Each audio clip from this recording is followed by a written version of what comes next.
அனைவருக்கும் வணக்கம். தாடியோட்ஸ் பக்கத்தில் மீண்டும் உங்களால் சந்திப்பதில் எனக்கு மிக்க மகிழ்ச்சி. இன்றைய ஒரு பதிவில் நான் பேசுறதுக்கு முன்னாடி நம்ம யூடியூப் சேனல் நீங்கள் சப்ஸ்கிரைப் பண்ணுங்கள். தொடர்ந்து நிறைய விஷயங்கள், சுவாரஸ்யகரமான தகவல்கள் நாங்கள் இதில் இந்த வீடியோஸில் நாங்கள் போட்டுகிட்டே இருப்போம். இந்த யூடியூப் சேனலில் தயவு செஞ்சு நம்ம யூடியூப் சேனலை சப்ஸ்கிரைப் பண்ணுங்கள். உங்கள் ஃப்ரெண்ட்ஸுங்களுக்கும் உங்கள் குடும்பத்தாருங்களுக்கும் இந்த வீடியோஸ் எல்லாம் ஷேர் பண்ணுங்கள். அவங்களுக்கு பார்க்க சொல்லுங்கள். ரொம்ப பயனுள்ளதாக இந்த வீடியோஸ் இருக்குன்றதை நான் நம்புகிறேன். இன்றைய ஒரு பதிவில் நான் பேசக்கூடிய ஒரு விஷயம் அப்படின்னா என்னன்னு பார்த்தீங்கன்னா, ஃபைனான்ஷியல் இண்டிபெண்டன்ஸுக்கு ஆகக்கூடிய நீங்கள் பண்ணக்கூடிய ஃபைனான்ஷியல் இண்டிபெண்டன்ஸ் நீங்கள் அட்டைன் பண்ணணும் அப்படின்னா அதுக்கு என்ன மாதிரியான முறைகள் நீங்கள் கடைபிடிக்கணும். 8 முறைகள், 8 steps to attain financial freedom அப்படின்ற ஒரு தலைப்பில் இந்த வீடியோ நான் பேச போகிற இந்த வீடியோவில் நிறைய விஷயங்கள் நான் சொல்ல போகிறேன். இப்போ நேரடியாக வீடியோக்கே போகலாம். நம்ம பார்த்தீங்கன்னா ஃபைனான்ஷியல் ஃப்ரீடம் அப்படின்னா என்ன அப்படின்னா, எந்த விதமான கவலையும் இல்லாமல் எனக்கு மந்த்லி ஒரு பாசிவ் இன்கம் ஜென்ரேட் ஆகிட்டு வந்துட்டே இருக்கணும். அதுதான் பார்த்தீங்கன்னா பொதுவாக சொல்லக்கூடிய விஷயம் என்னன்னா ஒரு ஃபைனான்ஷியல் ஃப்ரீடம் அப்படின்னு சொல்லப்படுது.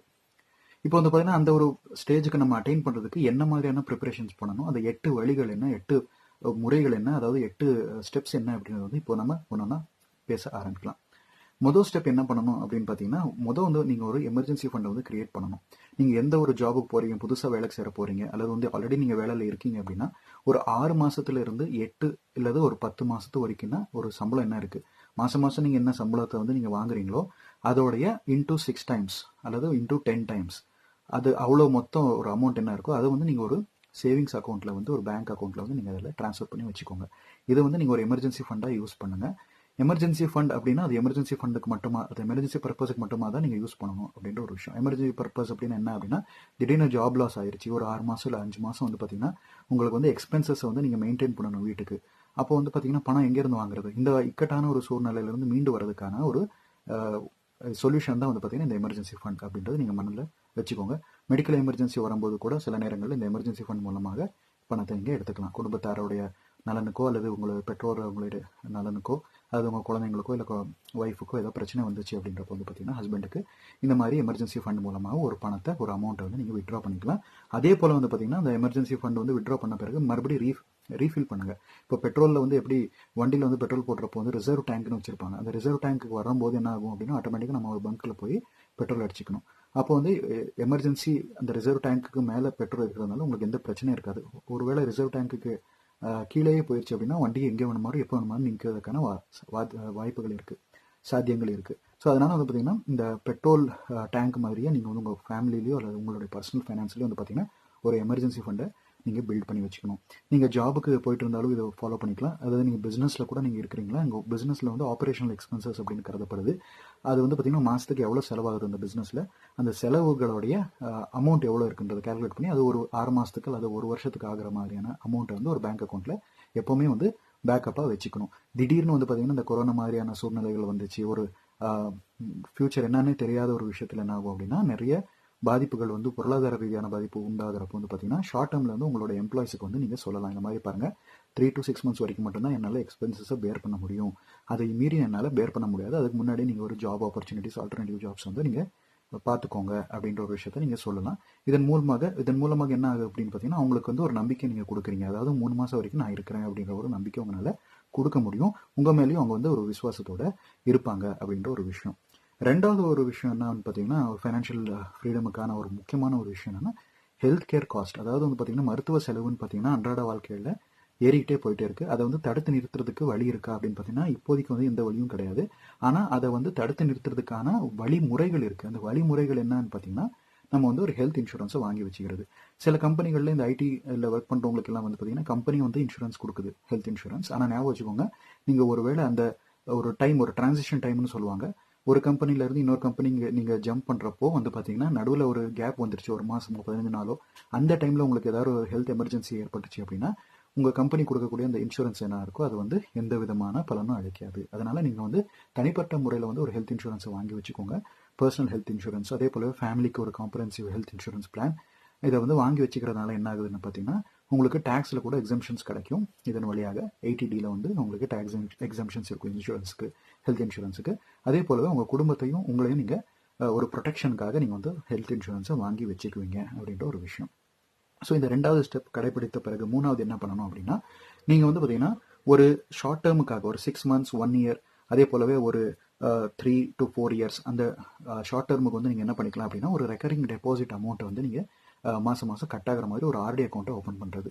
இந்த ஆர்டி அக்கௌண்ட் நீங்கள் வந்து பார்த்தீங்கன்னா எங்கே வேணுமாலும் ஓப்பன் பண்ணிக்கலாம், உங்கள் பேங்க்கில் கூட ஓப்பன் பண்ணிக்கலாம். அல்லது உங்களுக்கு அதில் சேஃப்டி இல்லைன்னு தோணுது அப்படின்னா அரசாங்கம் கொடுக்கக்கூடிய, அதாவது போஸ்ட் ஆஃபீஸில் வந்து பார்த்தீங்கன்னா இந்த ஆர்டி அக்கௌண்ட்ஸ் ஓப்பன் பண்ணிக்கலாம். இதன் மூலமாக என்ன பண்ணலாம்னா ஷார்ட் டேர்மில் 6 months அல்லது 1 இயருக்கு வந்து ரெக்கரிங் டெபாசிட் மூலமாக உங்களுடைய சேவிங்ஸை வந்து இன்க்ரீஸ் பண்ணிகிட்டே போகலாம். இதனுடைய ஃபியூச்சர் எங்கே இதை வந்து நம்ம பயன்படுத்திக்கலாம் அப்படின்னா, இப்போ வந்து ஸ்டாக் மார்க்கெட்டெல்லாம் மேலே போயிருக்கு. ஸோ மேலே போயிருக்கும்போது நம்ம வந்து வாங்கக்கூடிய ஷேரோடைய மதிப்பு கூட மேலே இருக்குது, காஸ்ட்லியாக இருக்குது. ஆனால் எப்போ வர ஒரு டைமில் வந்து பார்த்தீங்கன்னா அப்பப்போ கரெக்ஷன்ஸ் வரும் ஷேர் மார்க்கெட்டில். எப்போ இந்த மாதிரி கரெக்ஷன்ஸ் எல்லாம் வருதோ அந்த டைமில் வந்து பார்த்தீங்கன்னா இந்த 6 months 1 year ஆடியெல்லாம் மெச்சூரான அமௌண்ட் நீங்கள் கையில் வச்சுருந்தீங்கன்னா நல்ல நல்ல ஸ்டாக்ஸ் வந்து பார்த்தீங்கன்னா டிஸ்கவுண்டட் வேல்யூவில் வந்து டிஸ்கவுண்டட் ப்ரைஸஸில் வந்து நீங்கள் அதை வந்து வாங்குறதுக்கான ஒரு வாய்ப்புகள் வந்து கிரியேட் ஆகும். அதனால தான் வந்து இந்த ஆர்டி வந்து பார்த்தீங்கன்னா லாங் டேர்ம் இன்வெஸ்ட்மெண்ட்டுக்கு நல்ல நல்ல கம்பெனியில் வந்து இன்வெஸ்ட் பண்ணுறதுக்காக நீங்கள் அதை வந்து பிளானிங்குக்காக ஒரு கேஷ் ஃப்ளோக்காக நீங்கள் வச்சுக்கலாம், ஒரு கேஷ் ரிசர்வாக வந்து நீங்கள் அதை வந்து பயன்படுத்திக்கலாம் அப்படின்ற ஒரு விஷயம். 4வது ஒரு விஷயம் என்ன அப்படின்னு பார்த்தீங்கன்னா எஸ்ஐபியில் வந்து இன்வெஸ்ட் பண்ணுறது. மாதம் மாதம் வந்து பார்த்தீங்கன்னா எப்படி நீங்கள் ஆர்டிக்கு ஒரு அமௌண்ட் நீங்கள் கொடுக்குறீங்க, உங்கள் சேவிங்ஸில் ஒரு 50% ஆர்டியில் போடுறீங்கன்னா அது இன்னொரு 50% வந்து ஒரு எஸ்ஐபியில் போட ஆரம்பிங்க. மியூச்சுவல் ஃபண்டில் போடுங்க. அதுலேயும் வந்து உங்களுக்கு மியூச்சுவல் ஃபண்ட் பற்றி எதுவும் தெரியல அப்படின்றப்போ வந்து பார்த்தீங்கன்னா நீங்கள் என்ன பண்ணலாம் அப்படின்னா ஒரு லம்சம் அமௌண்ட் என்ன இருக்கும், ஐடிசி கிளாஸ் அடியில் வந்து பார்த்தீங்கன்னா இஎல்எஸ்எஸ் மியூச்சுவல் ஃபண்டில் வந்து எக்ஸம்ஷன் இருக்குது அப்படின்றாங்க. ஸோ இன்சூரன்ஸு மற்ற இன்ஸ்ட்ருமெண்ட்ஸ் எல்லாம் தவிர்த்து எவ்வளோ அமௌண்ட் உங்களுக்கு பெண்டிங் வருதோ அந்த 1,50,000 ஸ்லாபுக்குள்ள அந்த அமௌண்ட் வந்து ஒரு லம்சமாக வந்து ஒரு இஎல்எஸ்எஸ் மியூச்சுவல் ஃபண்டில் வருஷம் நீங்கள் செலுத்திக்கிட்டே போகலாம். எந்த விதமான கவலையும் கிடையாது. ஏன்னா 3 வருஷம் வந்து லாக்இன் இருக்கும், ஞாபகம் வச்சுக்கோங்க. இஎல்எஸ்எஸ்க்கு உடனே வந்து நீங்கள் அந்த பணத்தை எடுக்க முடியாது. அதனால் 3 வருஷம் லாக்இனுக்கு அப்புறம் தான் வந்து நீங்கள் அந்த பணத்தை எடுக்க முடியும். அதனால் மார்க்கெட்டில் வந்து நீங்கள் பார்ட்டிசிபேட் பண்ணணும் அப்படின்னு ஆசைப்படுறீங்க, ஆனால் மார்க்கெட் பற்றி எந்த ஒரு புரிதலும் கிடையாது அப்படின்னா நீங்கள் பயப்படாமல் இஎல்எஸ்எஸ் மியூச்சுவல் ஃபண்டில் வந்து நீங்கள் வாங்கிக்கலாம். ஒரு கேட்டகரியில் ரேட்டிங்ஸில் வந்து பார்க்கும்போது 3லேருந்து 4 ரேட்டிங் இருக்கக்கூடிய இஎல்எஸ்எஸ் ஃபண்டில் போட்டாலே போதும். ரொம்ப அதிகமான 5 stars ரேட்டிங் இருக்கக்கூடிய இஎல்எஸ்எஸ் ஃபண்டில் போடணுன்ற அவசியம் இல்லை. நல்ல ரிட்டர்ன்ஸ் இருக்கக்கூடிய ஃபண்டு வந்து பார்த்தீங்கன்னா ஃபியூச்சரில் வந்து அதே போலவே ரிட்டர்ன்ஸ் கொடுக்குன்ற எதிர்பார்ப்பு கூட நம்மளால் பார்க்க முடியாது. அதனால் ஒரு ஆவரேஜ் ரேட்டிங் இருக்கக்கூடிய இஎல்எஸ்எஸ் மியூச்சுவல் ஃபண்டில் பணத்தை போட்டாலே நீங்கள் வந்து ஆக்டிவாக வந்து பார்த்தீங்கன்னா ஒரு ஸ்டாக் மார்க்கெட்டில் நீங்கள் ஆஸ் அன் இன்வெஸ்டராக நீங்கள் இருக்கீங்க அப்படின்ற ஒரு கணிப்பு தான். அதில் வந்து உங்களுக்கு ஏடிசியோட எக்ஸம்ஷனும் உங்களுக்கு கிடைக்கும், அதுபோல் இன்கம் டேக்ஸில் கூட உங்களுக்கு ஒரு எக்ஸம்ஷன் கிடைக்குன்ற ஒரு விஷயம். அடுத்தது என்ன அப்படின்னு பார்த்தீங்கன்னா இப்போ மார்க்கெட்டில் வந்து எப்போவுமே வந்து ஷேர் மார்க்கெட் மேலேயும் கீழே போயிட்டுருக்கும். எப்போல்லாம் ஷேர் மார்க்கெட் மேலே போயிட்டுருக்கோ அப்போ வந்து எந்த விதமான இன்வெஸ்ட்மெண்ட்டும் பண்ணுறதுக்கு நீங்கள் போகாதீங்க. அதுக்கு பதிலாக என்ன பண்ணலாம்னா ஆல்டர்னேட்டிவாக நீங்கள் உங்கள் ஃபண்ட்ஸை வந்து கேஷாகவே வச்சுக்கோங்க. அது வந்து இப்போ சொன்ன மாதிரி எமர்ஜென்சி ஃபண்ட் வழியாக வச்சுக்கலாம், அல்லது வந்து பார்த்தீங்கன்னா ஒரு கோல்டு இடிஎஃப்ல கூட நீங்கள் போட்டு வச்சுக்கலாம். தங்கத்தை வந்து நீங்கள் அதில் வந்து பேக்கப்பாக வச்சுக்கலாம். இப்போ மார்க்கெட் பீக்கில் போயிட்டு இருக்கோம், மாதம் நீங்கள் வந்து பார்த்தீங்கன்னா அந்த மார்க்கெட் பீக்காகவே போயிட்டு இருக்குன்றப்போ நீங்கள் அந்த அமௌண்ட்டை நீங்கள் செலுத்தணும் அப்படின்ற ஒரு எண்ணம் உங்களுக்கு இருந்துச்சுன்னா அது ஒரு எஸ்ஐபி ஃபார்மேட்டில் நீங்கள் வந்து கோல்டில் வந்து இன்வெஸ்ட் பண்ணிகிட்டே போகலாம். ஏன்னா மார்க்கெட் எப்போ விழுகுதோ கோல்டு வந்து பார்த்தீங்கன்னா ஏறும். Inversely proportional to each other market and gold market அப்படின்றது ஷேர் மார்க்கெட்டும் கோல்டு மார்க்கெட்டும். அதனால் எப்போ ஷேர் மார்க்கெட் கிராஷ் ஆகுதோ அப்போ கோல்டு மார்க்கெட் மேலே போகும், பவுன்ஸ் ஆகும் அப்படின்ற ஒரு கருத்து சொல்லப்படுது. அதனால் இது வந்து மனதில் வச்சுக்கோங்க. அப்புறம் இன்னொரு விஷயம் என்னென்னு பார்த்தீங்கன்னா இன்ட்ரெஸ்ட் சைக்கிளை பார்த்துக்கிட்டே இருங்க. ஆர்பிஐ வந்து பார்த்தீங்கன்னா எப்போவுமே இன்ட்ரெஸ்ட் சைக்கிள் பற்றி ஒரு மானிட்டரி பாலிசி கமிட்டி மீட்டிங் வந்து பண்ணிகிட்டே இருப்பாங்க.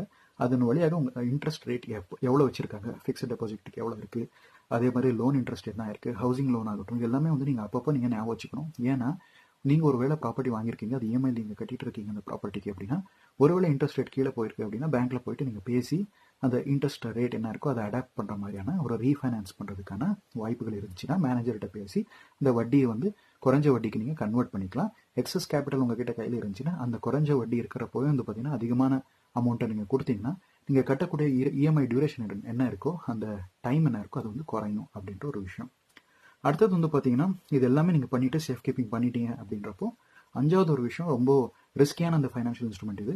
அதை வந்து நீங்கள் எப்போவுமே வந்து கவனிக்கணும். என்னன்னு பார்த்தீங்கன்னா உங்கள் சம்பளத்தில் ஒரு 2% ஆஃப் இயர் என்ன எக்ஸ்பென்சஸ் இருக்கும், இந்த 2% ஆஃப் இயர் சேலரி எக்ஸ்பென்சஸில் இருக்கக்கூடிய அமௌண்ட்டை மட்டும்தான் நீங்கள் கிரிப்டோ கரன்சியில் வந்து இன்வெஸ்ட் பண்ணிக்கலாம் அப்படின்ற விஷயம். கிரிப்டோ கரன்சி அப்படின்றதும் நம்ம சொல்லுவாங்க இந்த ஆல்ட் காயின்ஸ் எல்லாம் சொல்லிட்டு இருப்பாங்க. தெரியாத பேரில் இருக்கக்கூடிய கரன்சிஸில் வந்து இன்வெஸ்ட் பண்ணாதீங்க. உங்களுக்கு தெரியலனாலும் பரவாயில்ல, அட்லீஸ்ட் உங்கள் ஸ்டாண்டர்டாக இருக்கக்கூடிய கிரிப்டோ கரன்சியில் வந்து நீங்கள் இன்வெஸ்ட் பண்ணிக்கலாம். உதாரணத்துக்கு பிட்காயின், எத்தரியம், அதே போல் யூஎஸ்டிடி, இந்த 3 காயின் ரொம்ப வருஷமாக இந்த 3 கிரிப்டோ கரன்சியும் இருக்குது, நில நின்று இருக்குது மார்க்கெட்டில், கிரிப்டோ கரன்சி மார்க்கெட்டில். அதனால் இந்த 3 கிரிப்டோ கரன்சியில் நீங்கள் வந்து இன்வெஸ்ட்மெண்ட் பண்ணலாம். எப்போ இன்வெஸ்ட் பண்ணலாம்ன்றது ரொம்ப இம்பார்ட்டண்ட்டான விஷயம். ஏன்னா பிட்காயின் ஹாஃபிங் வந்து 4 years ஒன்ஸ் நடக்கும். இப்போ சமீபமாக இந்த வீடியோ நான் 2024 ரெக்கார்ட் பண்ணிட்டுருக்கேன். இப்போது 2024 ஆல்ரெடி பிட்காயின் ஹாஃபிங் ஈவெண்ட் முடிஞ்சிருச்சு. இந்த ஹாஃபிங் ஈவெண்ட் முடிஞ்ச பிறகு 2 வருஷத்துக்கு அப்புறம், அதாவது 2026 வந்து ஒரு பேர் மார்க்கெட் வரும். ஏன் இதை எப்படி நான் சொல்கிறேன் அப்படின்னா இதுக்கு முன்னாடி வந்து பார்த்தீங்கன்னாலும் அந்த பேர் மார்க்கெட் வந்து பிட்காயின் ஹாஃபிங் ஆகி 2 வருஷத்துக்கு அப்புறம் நான் வந்திருக்கு. அதனால் அந்த பேட்டர்ன் வந்து மறுபடியும் வரதுக்கான வாய்ப்பு வரும்போது நீங்கள் இந்த மாதிரியான 3 கிரிப்டோ கரன்சிஸில் நீங்கள் வந்து பணத்தை ஒரு 2% ஆஃப் யுவர் சேலரி எக்ஸ்பென்ஸில் என்ன இருக்கோ அந்த அமௌண்ட்டை நீங்கள் அதில் போடலாம். ஏன்னா லோ ரிஸ்க் ஹை ரிட்டர்ன்ஸ் நீங்கள் எதிர்பார்க்கக்கூடிய இன்ஸ்ட்ருமெண்ட்னா இந்த கிரிப்டோ கரன்சி தான். அதனால் எப்போவுமே இதை வந்து ட்ரேடிங்குக்காக நீங்கள் பயன்படுத்திக்காதீங்க. ஏன்னா இதில் வந்து நிறைய வந்து டேக்ஸ் நீங்கள் கட்ட வேண்டியது அவசியம் இருக்குது crypto கரன்சியில்.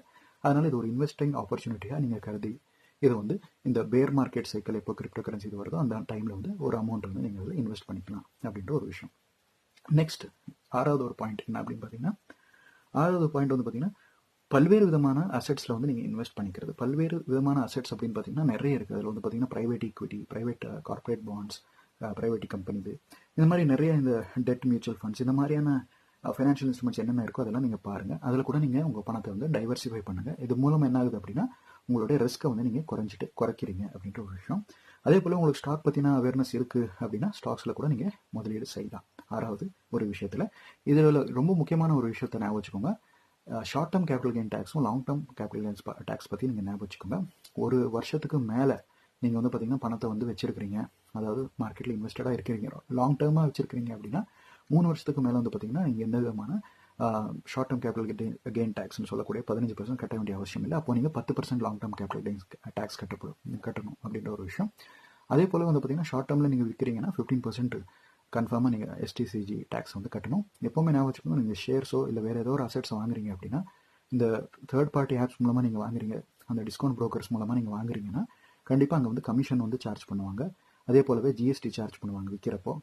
Depository participation charge DP charges போடப்படுது. செக்யூரிட்டி டிரான்சாக்ஷன் சார்ஜ் STT சார்ஜஸ்ன்னு போடுவாங்க. இதெல்லாமே நீங்கள் ஞாபகம் வச்சுக்கணும்.